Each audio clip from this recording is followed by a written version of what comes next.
Right, yeah, I was going to do music, but we've had one hot day in England and it's nearly killed me. I hate the heat. It ain't even that hot yet and it killed me. I feel sick as anything. I'm proper English. But yeah, um, so yeah, I'm not doing music tonight, but I thought it's been ages since we done Norm. And yeah, I looked up for some Norm and found this Norm Macdonald's hilarious take on war. You won't stop laughing. Let's go. You didn't know who Hitler was. Yeah, like many of us, I didn't. But I do now. And let me tell you something. That guy's no good. Now, I grew up like you, thinking the Nazis were a bunch of funny fellas, because I watched Hogan's Heroes every week. But it wasn't like that. Oh, I know nothing. I see nothing. A lot less funny when you figure that was the cornerstone of the Nuremberg trials defense. You did some traveling, I guess, since we last saw you. You were in. Yeah, I did. I'd never been overseas, and I went to Amsterdam. My dad was in World War II. He was a lot older than I. Well, obviously, he was older than I was. He had me when he was an older fella, and he served in World War II, and he liberated Holland, from the icy grip of that dork Hitler, Yeah. So, and, with Hitler, the more I learn about that guy, the more I don't care for him. I can't. And there's nothing redeeming about the guy. I tell the guys, I go, how on earth could these Germans follow this lunatic, And they're like, oh, he was an incredible public speaker, he could hypnotize you with his public speaking. And then I see him, he's like, strangely, strangely. I go, what? That's not my idea of a silver-tongued devil, So anyways, that's not the point. Yeah. The point is my dad went over and he liberated Holland. I'll tell you something about the Dutch. They don't forget, My dad, a dirt poor farmer, couldn't be poor, went over to Holland, liberated the country, and they never forgot. Every 5 years he would go and they would throw petals, and it was fantastic. They're still grateful. The Dutch were so grateful so for grateful, what the Canadians had done. So I went over. He was in the Canadian Army, right? Yeah, well, mostly it was my dad, but Yeah. no, I used my dad as a surrogate for the entire Canadian Army. Right. But so I went over because my dad's dead, and so I said, it'd be great to see, And so I went to Amsterdam, and oh my Lord. At first, it's a picturesque place. People are driving around their bicycles over cobblestone streets with canals, and it's beautiful, windmills, and it looks, but then the whole country's gone to hell in a handbasket. You would not believe this. You can do drugs legally. Really? Legally. They have a place called coffee shops, right? So I went into one. I said, hey, man, I enjoy coffee, but can I have a coffee? They're like, we don't have coffee. It's a coffee shop. They go, we got drugs. So I'm like, I don't want drugs. That's wrong. What the hell are you talking about, And then prostitutes. They have prostitutes in the window. You walk along, and there's prostitutes in the window that you can go and have illegal sex. It's legal there, and it's all ass over tea kettle wrong,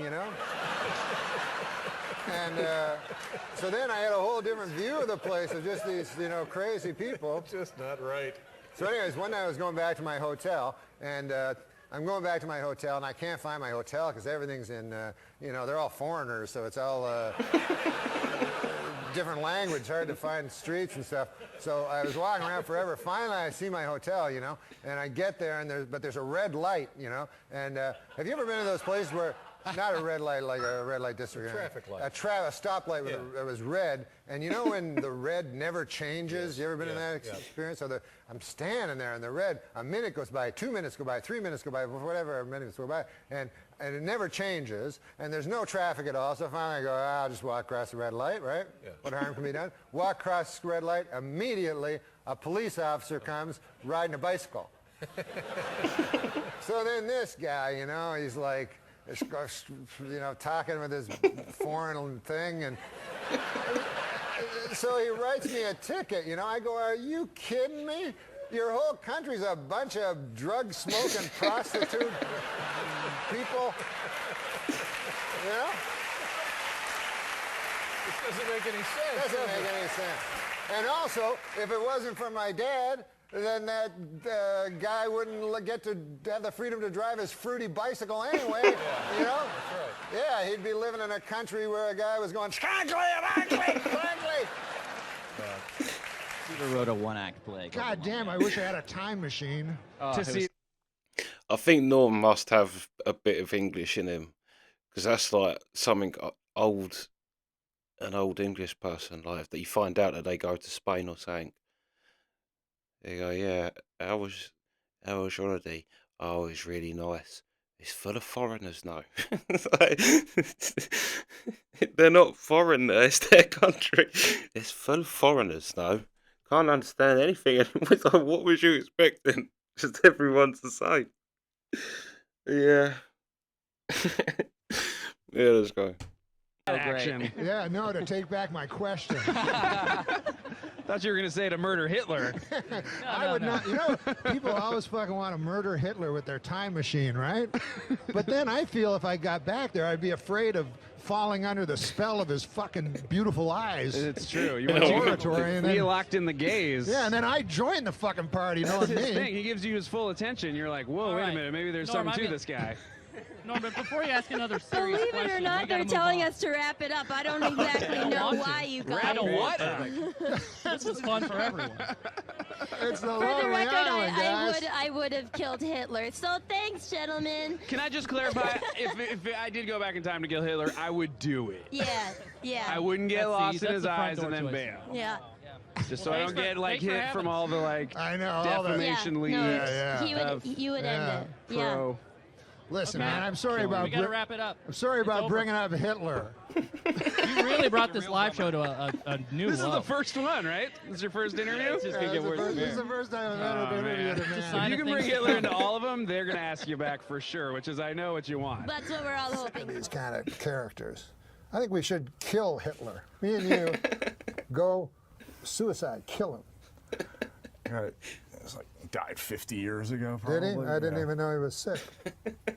He wasn't. Well, It still gets me. no, that's fine. I wish I could find a Hitler of today and go kill him.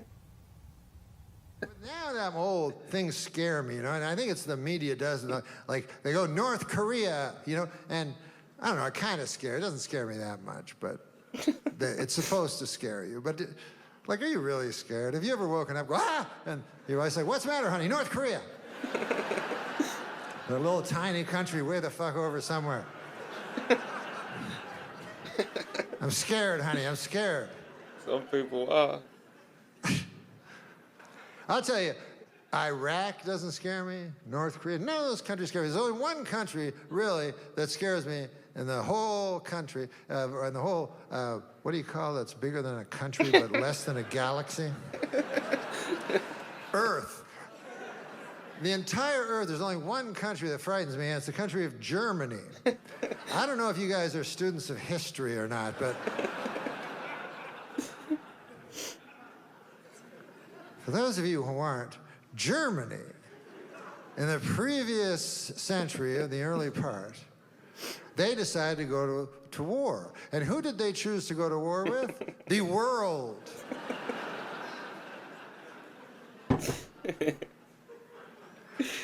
So you think that would last about 5 seconds and the world would fucking win? And, you know, that'd be that. But it was actually close. And then, I don't know how that worked, but then 30 years pass, And Germany decides to go to war again. And once again, they choose as their foe the world. And now, this time, they really almost win. So at this point, you would think the world would go, okay, Germany, you're fucking not a country anymore. All right? The fuck? You're not a country because you keep going to war with the world. And no one does. What do you think you are, Mars? Think you're Mars or something?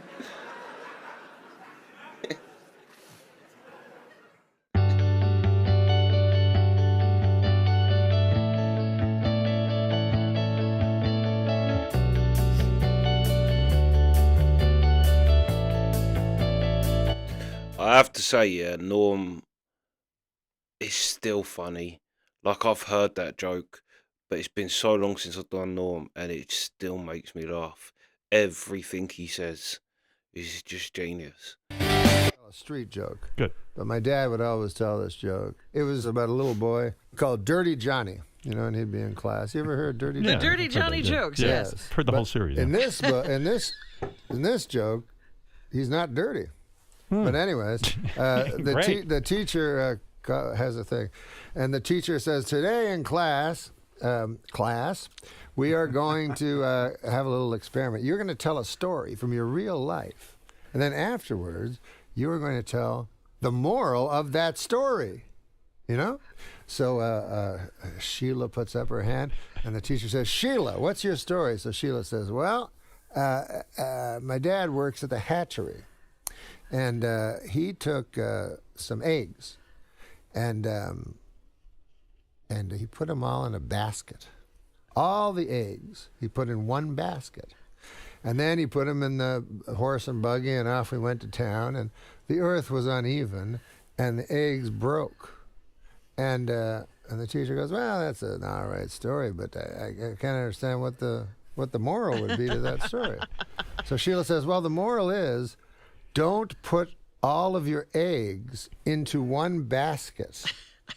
So the teacher says, well, by God, this is exactly what I'm looking for and what I was hoping for with this experiment. Yeah. And anybody else have one? So Marjorie puts up her hand. Okay, Marjorie, what's your story? Well, my father works for the hatchery. Most of us. Most people in that town worked in the hatchery. Worked at the hatchery. Thank God for the hatchery, she says. Or where would we be? So she says, my father, he sells chickens. And he knows that eggs become chickens. See what I mean? So he had to count his chickens so he could go and sell them in town. So he had 9 chickens and 5 eggs. So instead of saying he had 9 chickens, he added the 5 eggs. You see, he counted them as chickens. So he said, I have 14 chickens.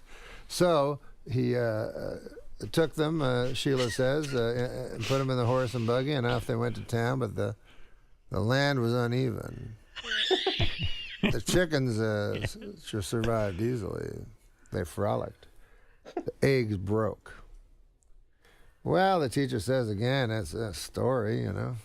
But what on earth could the moral of that story be? Well, Sheila says, if that's her name, I forgot.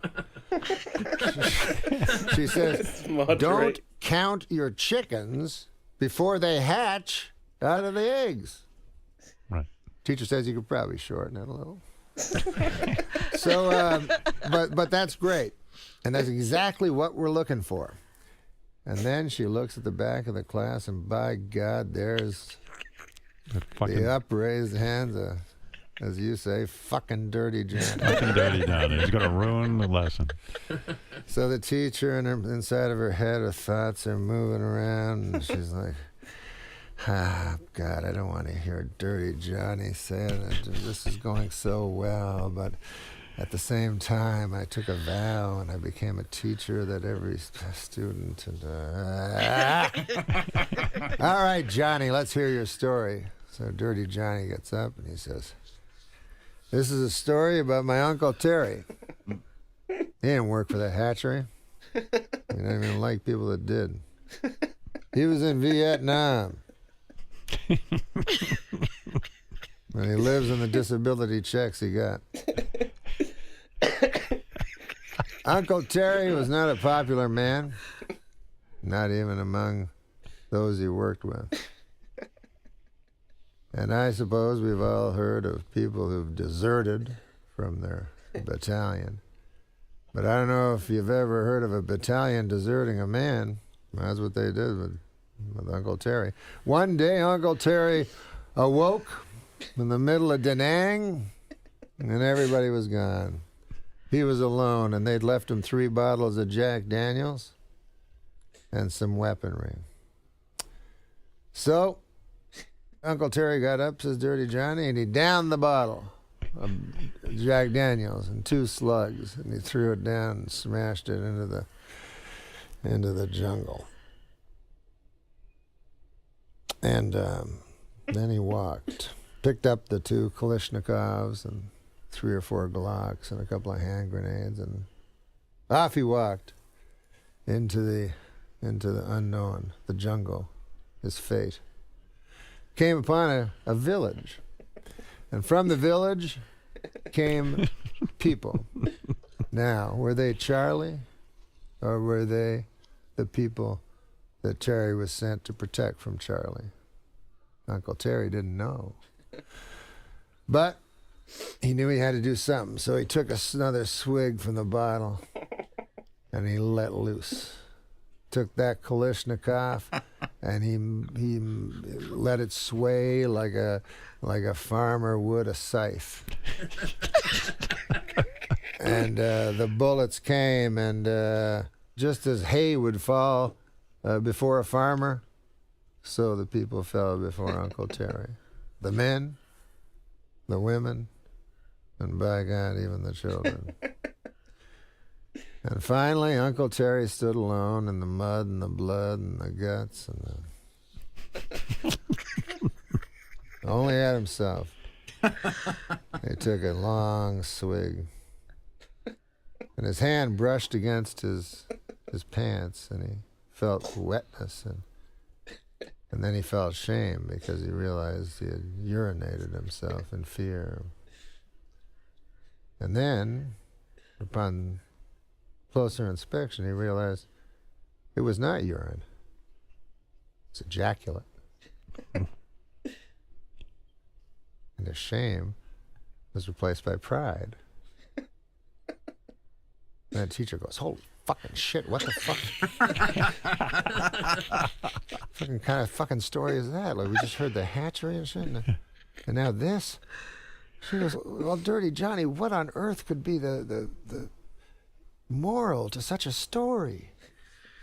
So Johnny thinks about it for a couple of minutes, and he goes, "Well, I don't know, I guess. Well, I know one thing. You don't fuck with Terry when he's had some drink in him." And he's uncorked the jug. You stay away from Uncle Terry. And he doesn't like anybody that works at the hatchery either. You remember that. You tell your parents that. Wow. So that's just to lighten things What up. a joke. Your dad told you that? Your dad was a great storyteller. That was my dad's story. That You he taught loved us to tell. laugh again, Norm. Thank you. Look at Oh, that. my goodness. Ejaculated right in his pants, huh? Yeah. Yeah. Loved The thrill killing. of it. The thrill The of it. thrill of killing. The thrill of it. Well, who knows? Who knows? Who knows what it was? Who knows what would happen if you were put in that situation? Thank you for that story, Norm. I mean, we always talk about going back and, if you could only go back in time and kill Hitler. You know what I Right, mean? yeah. But what a horror it would be to go back in time, meet Hitler, and get hypnotized by him. And like him. And then become one of the guys. And then it gets even worse. They say he was a very powerful speaker. You didn't know, all of a sudden you're killing in They his name. say he was a powerful speaker. Then on YouTube, he's like, "Strike it, God!" And you're like, what Yelling. the fucking Christ? Don't vote for him. Vote for anyone else. The funny thing is, when you see Hitler giving them speeches, you do think he's going, "We're going to kill every Jew." But when it's actually been translated, he's saying things like, "I came from nothing. My mother was a hard..." Do you know what I mean? He's saying like real kind of stuff that would make a country of poor people go, yeah, we feel you. Do you know what I mean? But it does seem like he's shouting about Jews or something. But yeah, that was hilarious. It's been so long since we've done Norm. I have to carry on with the Norm Macdonald lives. Yeah, it's now Rumble. It's just so good. Yeah. But yeah, that was hilarious. Hilarious. But yeah, that's the reaction.